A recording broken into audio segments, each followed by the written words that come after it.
When Virginia-based realtor Ken Siegfried visited Bermuda last August with his wife and family, it was yet another getaway to paradise, so he thought. After all, he had been visiting Bermuda frequently since the 1970s. But soon after arriving here, his health quickly deteriorated, he says, after taking a swim on the South Shore. We were there for about a week scheduled. I ended up actually extending my stay because my ear infection had gotten so bad that the local doctor that I visited in Paget said there was a chance that my eardrum would rupture if I flew home as scheduled. So I actually ended up extending my stay. Which beach did you swim at? Coral Beach. You were here and you were fine, and then you say... Oh, yeah, absolutely fine when I got there and went swimming, and within about the first day or two of me being there, that all of a sudden I could feel my ear feeling tender, and then within a day, boy, it was raging. As he told the Washington Post last week, the ear infection resulted in a fever and temperature of 102 degrees and the loss of hearing in the ear for a week. However, looking back at his illness, the American man admits he can't definitively prove his infection came from the South Shore. Did you see anything? Again, I can't prove anything, and I know I've seen people say that, and it doesn't prove anything. I mean, I'm just leery that because Coral Beach is so close to that sewage outlet that, maybe that had something to do with it. I thought all along that the ear infection was definitely from the ocean because I spent a lot of time in the water with my kids.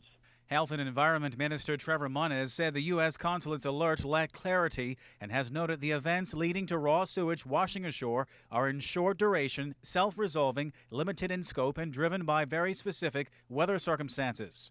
And the minister has consistently said the water quality samples taken by health officials have always met U.S. safety standards. However, this reassurance brings little comfort to Mr. Siegfried, who has already told his friends about his bad experience. The issue here isn't whether the water levels are correct or safe or anything like that. The issue is they're dumping raw sewage into the ocean, and that's where the rubber hits the road is, that's wrong. I love Bermuda, and I just want to see them do what's right.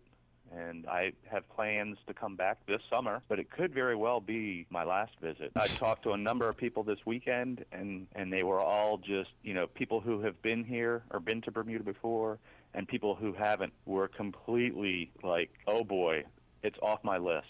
Meanwhile, we asked Tourism Authority CEO Bill Hanbury how he plans to respond to the island's image crisis. Well, as a point of personal reflection, I've been under pressure before. I helped lead the economic recovery out of 9/11 in Washington, D.C., was involved in SARS and norovirus and snipers, so this is not my first time in a situation of this nature. So we've got a great group of colleagues here. I think the government is working very closely together in order to achieve some objectives here around communications. We were very unhappy with what happened with this announcement, the way it was done with the Consul General. It could have been done in a different way. But Tarai Trott reporting for ZBM News 9.